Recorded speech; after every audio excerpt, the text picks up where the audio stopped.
Time check tayo mga kasoy, 6:30 na nga ng gabi dito at kakaot nga lang po pala dito sa akin trabaho dito sa Manila Hotel. So yan, ako nga po pala ay nasa may 25th Street Gate 1 Pier 50. Nandito nga po pala ako para sumakay ng e-bike at tayo ay pupunta nga pala sa may UN Station or United Station at sasakay nga po muli tayo doon ng e-bike kasi tayo nga po pala ay pupunta ng Divisoria. Di makalipas nga po pala ang 20 minuto ay nakasakay na nga po pala ako ng e-bike dito at tayo nga ay pupunta muli sa Divisoria pag tayo po ay nakating ng United Station. Then shoutout sa nasakyan kong e-bike, shoutout sa iyo kuya. So yun, nandito nga po pala ako sa may United Station at muli nga po pala ako sumakay ng e-bike dahil ako ay pupunta ng Divisoria dahil nag-request na naman yung aking anak na magluto daw ako ng adobong manok, yung daw ang ulam namin ngayong gabi for today's video. Then fast forward, nandito na nga po pala ako sa may Divisoria at hahanapin ko nga po pala dito yung tindahan ng manok. Then nandito na nga rin po pala ako sa may tindahan ng manok. So ayan, nandito nga po pala ako para bumili ng 1 kilo. Nagtanong nga po pala ako magkano yung kilo. Sabi ni ate 220 ang kilo. Bumili ako ng 1 kilo. Sabi ko ate, pa-chop na lang po ng maliliit para pang adobo. Sinundan ko na nga rin po dito ng pagbili ng bawang sibuyas na paggagamitin sa ating pagigisa, magic sarap, toyo at konting silit. Siyempre muntika po makalimutan ni Idol yung mantika. Shoutout sa iyo Idol. Sinundan ko nga rin po pala dito ng pagbili ng itlog. 7 piraso yung nga yung pinamili natin. Ito na nga yung ating manok at siyempre ating hugasan ito bago lutuin. Bali dalawang hugas nga po pala yung gagamitin ko dito para mas mawala yung lansa at mas malinis yung ating gagamiting manok dito.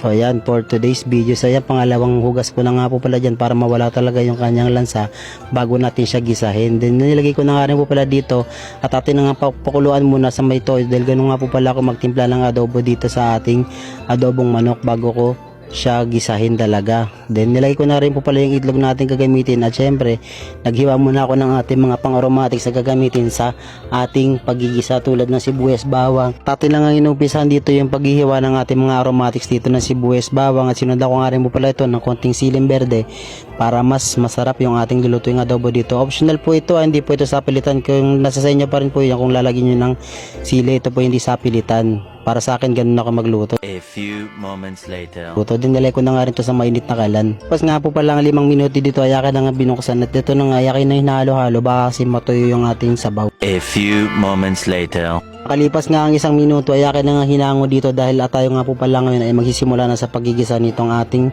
manok. Din nilay ko na nga rin pala dito yung mga aromatics na kanyang bawang, sibuyas at syempre mamaya ko na ilalagay yung ating sili. Din nilay ko na nga rin po pala itong pinagpakuluan na ginamit na manok dito at atin na nga halo-haluin para mas kumapit yung kanyang lasa. Then sibuyas, bawang, toyo bago natin siya titimplahan. Din nilagay ko na nga rin po pala dito yung sabaw na ginamit ko sa pagpapakulo para kumapit yung kanyang lasa na toyo. Din tinakpan ko nga rin po pala muna dito. Then muli ko nga po pala itong hinalo-halo para mas kumapit yung lasa para mas masarap. Din nilagay ko na nga rin po pala yung ating itlog para mas masarap at kumapit yung kanyang toyo. Din tsaka ako tinimplahan ng suka, magic sarap. Hindi na nga po ako naglagay ng toyo dito dahil sobrang alat na. Then muli ko nga po pala itong hinalo-halo kasi nagdidikit na at nadudurog na nga po siya mga kasoy. So nilagay ko na nga rin po pala dito yung ating sili para mas maanghang. Hindi naman totaling maanghang at para mas masarap din para medyo may twist ng konti. Yan, optional yan mga kasoy. Din ito nga rin po pala yung ating kinalabasan na ating pagluluto ng adobo. Ganyan na po yung itsura niya. Ginawa ko nga rin po pala dyan ay adobong tuyo. What's up mga kasoy?